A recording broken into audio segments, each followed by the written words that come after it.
The president baselessly accused Democrats of using COVID to steal the election. Over 24 Republicans who served in Congress endorsed Joe Biden. The NY Attorney General asked a judge to order Eric Trump to testify about the Trump family business. President Trump was nominated for a second term on Monday as the Republican National Convention got underway in Charlotte, R.N.C., and he used a surprise speech at the convention not to preview a second-term agenda, but to cast doubt in advance on the November election and attack mail-in voting, accusing Democrats of using COVID to steal the election. Mr. Trump, who took the stage as the crowd chanted, "4 more years," began with a provocation. "If you want to really drive them crazy, you say 12 more years," Mr. Trump said. Mr. Trump, who is seeking re-election amid a pandemic that his administration has failed to contain, widespread economic pain and racial unrest, used his speech to rally the party by focusing on the strength of the stock market and attacking Democratic officials who imposed coronavirus restrictions. He repeated his unfounded allegations that President Barack Obama and Vice President Joseph R. Biden Jr., his opponent in the coming election, had spied on his campaign in 2016. "We caught them doing really bad things," he said. "Let's see what happens. They're trying it again."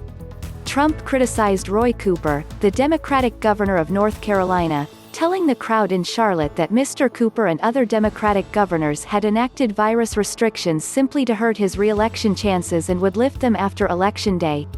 "You have a governor who is in a total shutdown mood," he said. "I guarantee you on November 4th, it will all open up." Though shutdowns caused by the pandemic have left millions of Americans unemployed, and new rounds of relief have been held up in Washington, Mr. Trump focused on his economic successes. "We're just about ready to break the all-time stock market record," he said. Mr. Trump offered his remarks to a crowd that frequently broke into applause, a dramatic contrast with last week's Democratic convention, which was held largely remotely out of concerns that indoor gatherings could spread the coronavirus. The Republicans have made their decision to hold an in-person convention a political statement in itself. With tens of millions of Americans expected to vote by mail in order to avoid contracting the virus at polling places, the president continued his months-long assault on voting by mail and repeated unfounded accusations that it was part of a Democratic plot to hand the election to Mr. Biden. "They're using COVID to steal the election," he said. And he continued to try to paint Mr. Biden, an establishment figure in politics for decades who has been running a centrist campaign, as radical.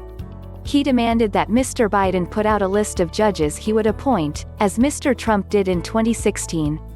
"He can't do it," he said.